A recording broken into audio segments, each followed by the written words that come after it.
channel, Salesforce Minded. My name's Jen, and today we're going to continue talking about my life as a consultant, and I want to answer one additional question that has been asked, and this will become a part of our life as a consultant series.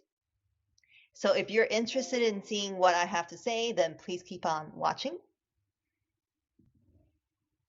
So the question that comes up a lot, it's usually asked by the client, right? And this could be as simple, hey, I need to create a couple of new fields type of request. And um, the question comes up when if they review the amount of effort that we put into something, they might question and say, well, why does it take your team an hour, 2 hours to do something where it would take my admin 10 minutes to do?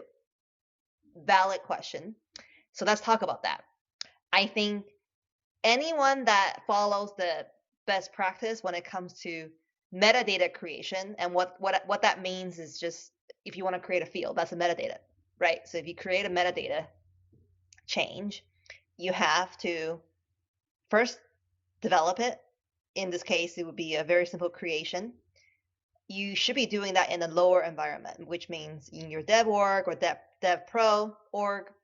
When you're done, you unit test, make sure it's in the right place, meaning on the right page layout with the right permission, and then you deploy it. You typically don't deploy directly to production. You would deploy to another org that you are meant to do QA on, right? So you deploy, and then you may have more than one org, which is another conversation. But at the very minimum, you would have two sandboxes. One's development, one is for QA, and one is production.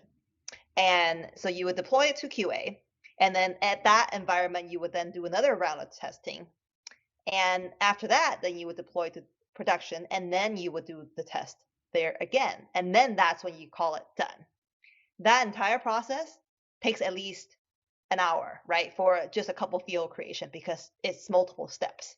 Versus a lot of times I see on my client side, they do it in production directly because it's just easier. And I don't disagree, it's easier, but it is not the right thing to do. Now, some might argue, well, what is the harm? Well, there's implications, right? So we can get into that another day, but that's the reason why it takes your team 10, 15 minutes versus an hour, right? It is not because we're trying to overcharge you or overbill and be greedy. It's really because we have to, as consultants, adhere to best practices because we are partners of Salesforce and that's the right thing to do. And there we go.